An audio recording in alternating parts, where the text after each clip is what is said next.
Hey everybody, welcome back to Jordan Samuel Skin Talks. Happy end of February, how you doing? We're getting closer, in the US at least. I don't know what schedule other countries are on, but to changing our clocks forward, where it stays lighter longer. I know I've talked about that all month too. With my rants all month too. We're just here to help you get the best skin you can possibly get.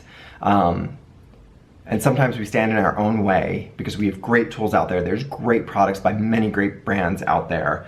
And just putting that power into your hand to see and help yourself get the best skin. That's what these rants are about, I promise you, okay?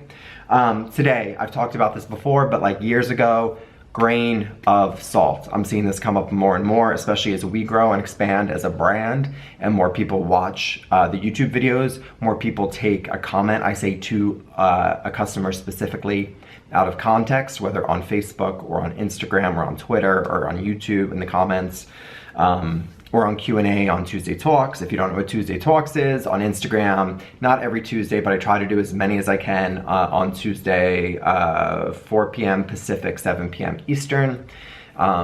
Sit sometimes and have a martini with me and talk skin. I answer all Q&As, questions about treatments and products in our brand and how to use them, etc., etc. Anyway. But grain of salt. So you've probably heard me say this, well, where this is stemming from, I should not get ahead of myself, is there was somebody who was contacting me, I feel like it was on Facebook or Instagram, but it was public. And they were talking about their skin conditions and their skincare routine. And there was all this oil in their skincare routine, but they had a really oily, rich skin that was also really actively broken out. And I personally am not a fan of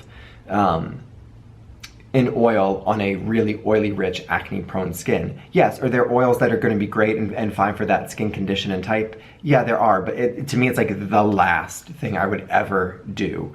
Oil-free does not mean mattifying, it does not mean dehydrating, it's just lighter, it's humectant-rich. You have ingredients like sodium hyaluronate and sodium PCA and maybe even lactic acid and glycerin and aloe and all these lovely ingredients. And then you usually have, if it's an oil-free and a cream, you might have something like squalene, which is a non-oil oil, which is great for that skin type, can be great for that skin type or skin condition, I should say. Anyway, I'm getting too far into what I'm explaining here.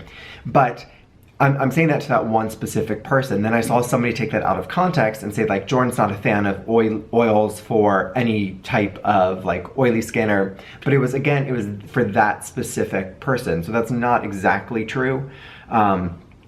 And I've always said this on here before, grain of salt with what I say, grain of salt with what any other professional says, unless they are looking at your skin and you have a working relationship with them where you're seeing them every 3 to 4 weeks for a facial, or you're seeing your derm monthly or twice a year for treatments, then maybe not so grain of salt, because you're actually, still grain of salt though, but not as much because you're seeing them and they know what a product has done for your skin type. Maybe it's reacted poorly, maybe it's not, then they'll pull you off it or they'll put you on like a higher strength of something.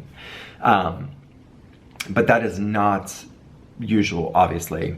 The more grain of salt I'm talking about is somebody writing a blog online, myself saying something on YouTube, on our blog, on Tuesday Talks, etc. And because all of these things go, and it'll be me, I wrote it down here, what does it say? I'm trying to see where it is. Same with acids and same with retinols, and those are really two of the biggest ones, and vitamin C too, at a certain point with like percentages and pH and type, whether like glycolic, lactic, malic, retinols, retinol aldehyde, prescription strength, over the counter, gentle, medium strength, strong. It depends, again, diet, stress, environment, age, skin condition, skin type, sleep. And I don't say those things quickly and blanket statement because they are so important, and I think people dance over and really think topical is topical and everything else really doesn't matter. But I assure you and I promise you, stress affects the body and the skin like no other, even if you don't see it right away. Sleep affects that as well. It affects stress, and it also affects the skin. Diet affects the skin in ways too that it could be not even like a bad diet, but something that you might have a internal sensitivity or allergy to that you don't even know. And you're eating it, it's a healthy food, seemingly. Like for me, I love tomatoes, and I had no idea that tomatoes really were making my skin red and irritated, which a lot of people who have that should stay away from. I'm not gonna get into this and talk about it that much, but nightshades.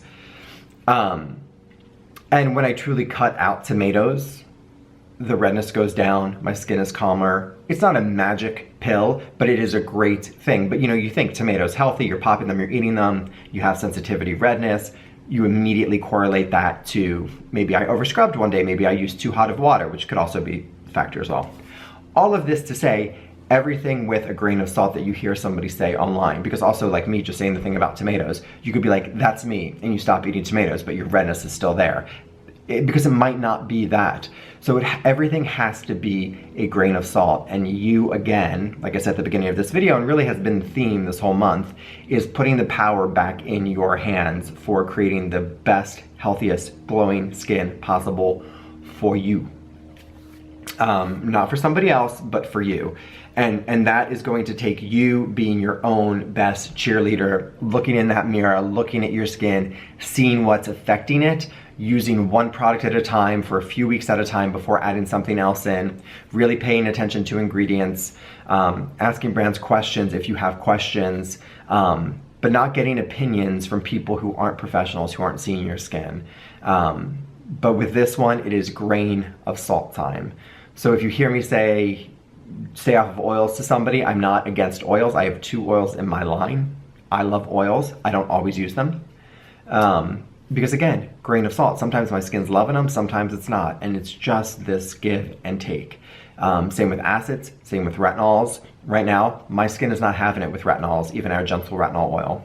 I could probably get away with it like twice a week, 3 times a week. And that's like really very low. Usually I could do our retinol every single night, but not right now. So again, just play it by ear, grain of salt to what everybody else around you is saying. You don't have, skin is not trendy. Skin is an actual organ. It is not a trend. It is not trendy. A trendy skincare ingredient is not a thing. Cleanse, exfoliate, wear your SPF, want to go advanced, go into your retinols, go into your vitamin C's, your antioxidants, your hydrators, things like that. The same thing that we talk about all the time. But anyway, that finishes the rants for the month of February 2020. I hope you are well. I hope you enjoyed that. But seriously, this is about putting the power and the freedom back in your hands to create the healthiest glowing skin with the right tools, adding them in the correct way, getting information from people, but taking it with a grain of salt, listening only to professionals, not asking too many opinions, troubleshooting for yourself, patch testing, paying attention to, even though a label says something and you want to use it a little bit differently, be your own best cheerleader. And that is what we have to say for February. Thank you all so much for watching. I hope you had a lovely month, and until next time, bye.